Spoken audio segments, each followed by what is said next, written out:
آپ تشریف لے گئے وہاں سے. تو حضرت موسیٰ ایک دن شام کے وقت دوبارہ آئے بستی میں، لوگ سوئے ہوئے تھے. تو دو آدمی، ایک بنی اسرائیل میں سے اور ایک فرعون کی اپنی قوم میں سے، وہ دونوں آپس میں جھگڑ رہے تھے. لیکن وہ جو حضرت موسیٰ کی بنی اسرائیل کی قوم کا شخص تھا، اس پر وہ قبطی، وہ جو فرعون کے قریبی لوگوں میں سے تھا، وہ ظلم کر رہا تھا اور بوجھ اٹھانے کی بات کر رہا تھا.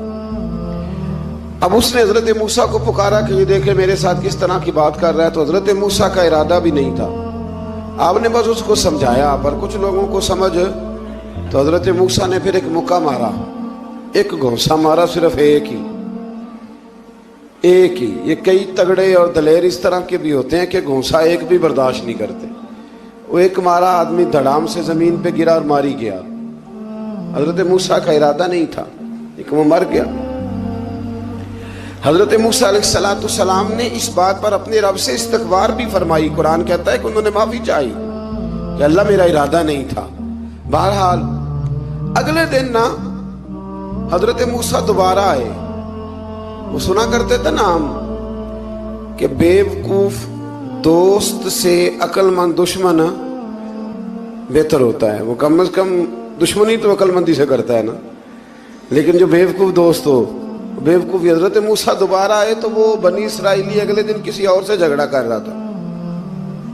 پھر اس نے مدد کے لیے پکارا تو حضرت موسیٰ کہنے لگے مجھے لگتا یہ ہے کہ تیری عادت ہے، تو خود بڑا جھگڑالو ہے، تو نے روز نیا جھگڑا شروع کیا ہوتا ہے. حضرت موسیٰ جب اس کی طرف بڑھے نہ ڈانٹنے کے لیے تو اس نے شور کرنا شروع کر دیا. کہنے لگتا ہے جس طرح آپ نے اسے کل قتل کیا تھا مجھے بھی قتل ہی کریں گے. یہ انسانوں کا مزاج ہے کہ آپ جب تک کسی کے طبیعت کے مطابق چلیں گے وہ راضی رہتا ہے، اور ذرا آپ اس کی طبیعت سے ہٹتے ہیں تو وہ شور کرتا ہے. اس نے کہا جی آپ مجھے بھی لگتا ہے ماریں گے. حضرت موسیٰ کلیم اللہ علی نبینا علیہ السلام کے بارے میں جب اس نے شور کیا تو بات پھر فرعون کے دربار تک گئی. وہ تو پہلے ہی بہانہ تلاش کر رہا تھا. اس نے کہا ڈھونڈو، پکڑو اور معاذ اللہ شہید کریں گے. کسی نے آ کے خبر دی کہ آپ جہاں سے ہجرت کر جائیں، اس لیے کہ آپ کے لیے یہاں حالات درست. اور بھائی یہ چھوڑ دیا کریں بات کہ فلاں آدمی کے حق میں فلاں جگہ حالات کیسے خراب ہوئے تو نبی کریم علیہ السلام مکہ چھوڑ کے کیوں آئے، حضرت موسیٰ علیہ السلام نے ہجرت کیوں فرمائی. یہ ایک ایسی عجیب بحث ہے جس کو لوگ بلا وجہ چھوڑ دیتے، بلا وجہ چھیڑ دیتے ہیں. اور بالخصوص ایک خاتون نے ایک دفعہ مجھے پیغام دیا تو میں بڑی اس کی بات سن کے مجھے عجیب لگا. وہ کہنے لگی کہ دوسری جگہ میری شادی ہوئی ہے، مجھے طلاق ہو گئی تھی، تو مجھے ایک تانا روز سننے کو ملتا ہے تو اتنی اچھی ہوتی تو وہاں نہ رہ لیتی. تو بھئی یہ کوئی تانے والی بات ہے؟ کوئی ضروری ہے کہ بیوی غلط ہوتی ہے تو طلاق ہوتی ہے؟ اللہ کے محبوب علیہ السلام کی دو صاحبزادیوں کو ابو لہب کے دو بیٹوں نے طلاق بھیج دی تھی. کس کی غلطی تھی؟ تو آپ کیا کہہ سکتے ہیں یہاں کیوں طلاق؟ تو اتنی جلدی بات تھوڑی کر دیں گے آپ، تھوڑی احتیاط فرمائیں بولنے میں. تو حضرت موسیٰ علیہ السلام وہاں سے نکلے اور آپ مدین کی طرف چلے گئے. مدین وہ علاقہ تھا جہاں فرعون کی حکومت کوئی نہیں تھی. حضرت موسیٰ جیسے ہی وہاں پہنچے تو ان کے اندر ایک جذبہ تھا، ظلم ہوتا نہیں دیکھ سکتے. جب وہاں پہنچے تو انہوں نے دیکھا لوگ اپنے اپنے جانوروں کو گھاٹ پہ پانی پلا رہے ہیں اور دو خواتین ہیں وہ بالکل پیچھے کھڑی ہیں. تو حضرت موسیٰ کلیم آگے بڑھ کے کہنے لگے تم کیوں نہیں پانی پلاتی؟ تو وہ کہنے لگی ہمارا بھائی کوئی نہیں، باپ ہمارا بوڑھا ہے. اللہ اکبر. مجبوری یہ ہے، ہم ہیں بھی پردہ دار گھرانے کی، مجبوری ہماری یہ ہے کہ جب تک یہ سارے لوگ پانی پلا نہیں لیں گے اتنی دیر تک ہماری باری نہیں آئے گی. تو حضرت موسیٰ کلیم اللہ علیہ السلام فرمانے لگے اچھا یہ بات ہے تو جانور مجھے دو. وہ ہو یہ رہا تھا کہ چونکہ مرد پانی پلا رہے تھے تو اور جتنے بھی مرد آتے جاتے تھے وہ گھستے جاتے تھے اور عورتیں بیچاری کھڑی تھیں. حضرت موسیٰ جھٹ سے آگے بڑھے، پیچھے ہٹو.